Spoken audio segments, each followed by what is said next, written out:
Hi, welcome to Rasis Vlogs. ඉතින් මේ year එකේ අපි යන first overseas trip එක තමයි මේ. ගිය අවුරුද්දේ ගියාට පස්සේ අපි ඒ මාසවලම ලෑස්ති කරගෙන තමයි යන්නේ. ඉතින් අද අපි travel කරන්නේ වියට්නාම්.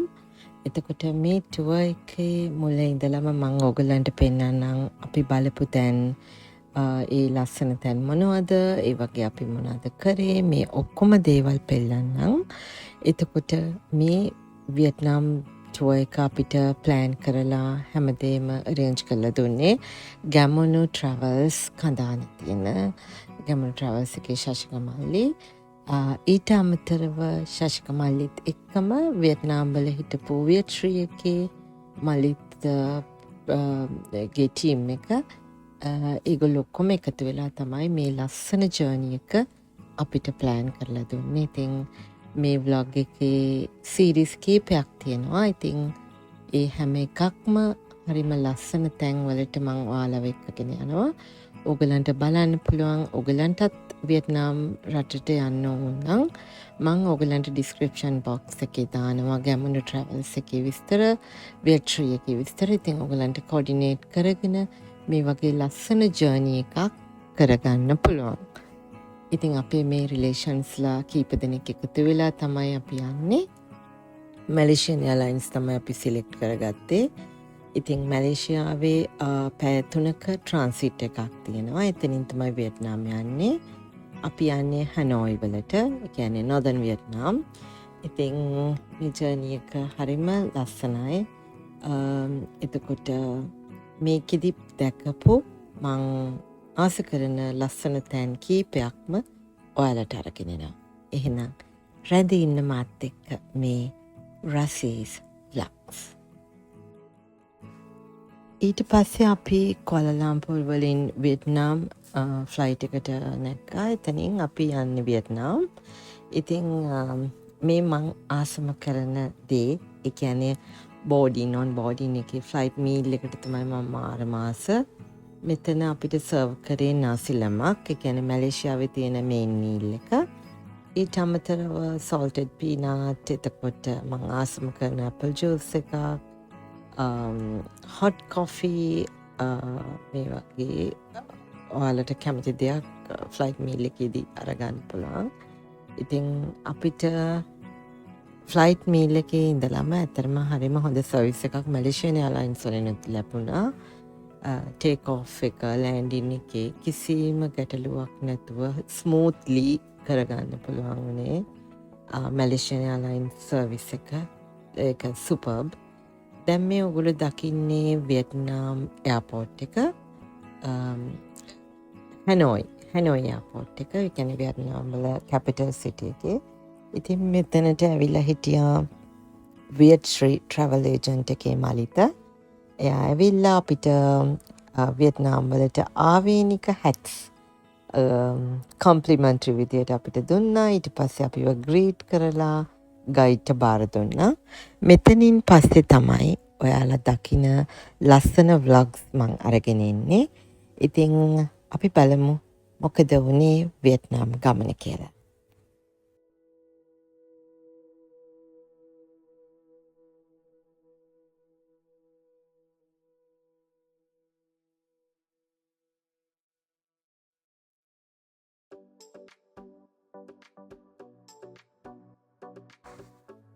මේ ඔයාලා දකින්නේ හැනෝයි සිටි එකට යන ඒ පාරවල්. ඉතින් හරි ලස්සනයි.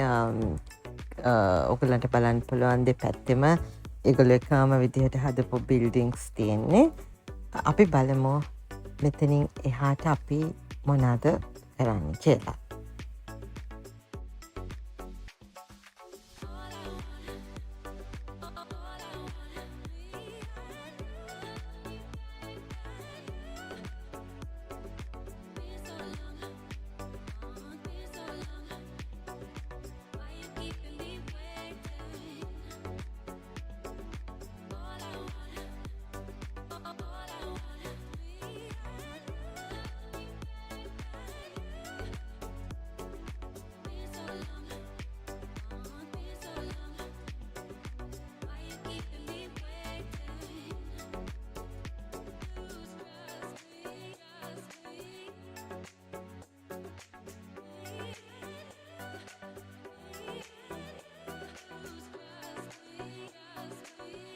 වියට්නාමය කියන්නේ කෘෂිකාර්මික රටක් ට්‍රොපිකල් කන්ට්‍රී එකක්. ඉතින් ඒගොල්ලන්ගේ ප්‍රධාන ආහාර වෙන්නේ බත්.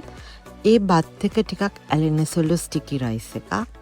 ඉතින් මුලින්ම අපි ආපෝට් එකේ ඉඳලා අපි ආවේ වියට්නාම් ඩිෂර්ස් තියෙන වියට්නාම් රෙස්ටොරන්ට් එකකට.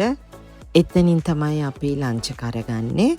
ඉතින් ඒකට අපිට ආපෝ වියට්නාම් ඩිෂර්ස් ටික තමයි ඔයගොල්ලෝ මේ දකින්නේ. මේකේ තියෙනවා ස්ටිකි රයිස් එකක්. තව ඒගොල්ලොන්ගේ විශේෂ කෑමක් තමයි කෙහෙල් මුව සලාදය. ඉතින් කෙහෙල් මුව කැරට් මේ වගේ එකට දාපු සලාඩ් එකක් තියෙනවා.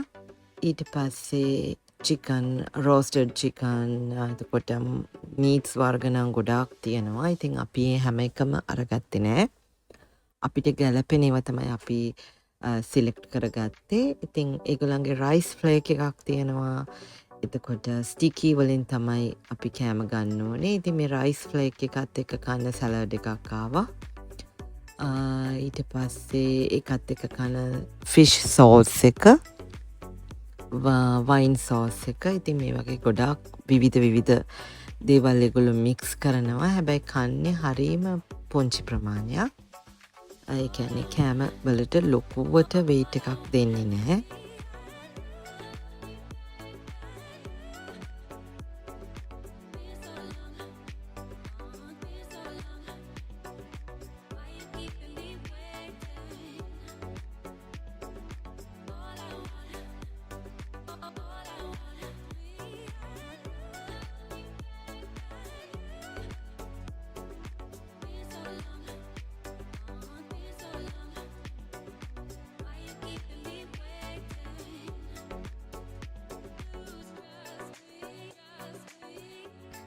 ඊට පස්සේ අපිට ලෑස්ති කරලා තිබුණු ලිමොසීන් වර්ගයේ මිනි බස් එකක තමයි අපි ගියේ හොටෙල් එකට. සන් ප්‍රීමියම් හොටෙල් හැනෝයි සිටි සෙන්ටර් එකේ තියෙන්නේ. හරිම ලස්සනයි. ඒ කියන්නේ බිසි වුණත් හොටෙල් එක ඇතුළ පුදුම විදියට නීට්ලි ක්ලීන්ලර්ස් හැම දෙයක්ම ගත්තාම සුපර්බ්. ඉතින් සන් ප්‍රීමියම් හොටෙල් එකේ අපිව ග්‍රීට් කරේ එමි ඇන් එලි දෙන්නම. අපි හුඟක් අපිත් එක හිතවත් වුණා. අපේ රටේ නොවුනත් ඒගොල්ලෝ අපිට දක්වපු හොස්පිටැලිටි එක සුපර්බ්. ඊට පස්සේ අපිව රූම්ස් වලට ලොකේට් කරා. අපි ගත්තේ ඩබල් රූම් එකක් සහ ට්‍රිපල් රූම් එකක්. ඉතින් ට්‍රිපල් රූම් එක ඩබල් රූම් එක දෙකම ගත්තම වෙල් ඕගනයිස්ඩ්. හැමදේම පර්ෆෙක්ට්ලි තිබුණා. ඉතින් මෙතන තමයි අද රෑ අපි නතර වෙන්නේ. ඊට පස්සේ තමයි අපි යන ඩෙස්ටිනේෂන්ස් වලට යන්නේ. ඉතින් වියට්නාම් රටට ආවහම පළවෙනියටම අපි නවාතැන් ගන්න මේ හොටෙල් එක ගත්ත හොටෙල් එක සන් ප්‍රීමියම් හොටෙල් එකේ සර්විස් එක නිසාම අපිට මේ රටට එන්න ආය ආස හිතෙන විදිහේ සර්විස් එකක් තමයි ලැබුණේ. දැන් අපි යන්නේ හෝ චින් මින් මොසිලියම් එක බලන්න. ඉතින් හෝ චින් මින්ගේ මල සිරුර තැන්පත් කරලා තියෙන ලෝටස් ටව එකක හැඩය ගත්ත ටව එකක් නෙමේ. ඇත්තටම ලෝටස් කියන්නේ ඒගොල්ලන්ගේ නිලුමල් ජාතික පුෂ්පය. ඒ හැඩය ගත්ත තැනක තමයි දේහ තැන්පත් කරලා තියෙන්නේ. මේ ඔයාලා දකින්නේ මිලිටරි එකේ අයගේ ඩාන්ස් එකක්.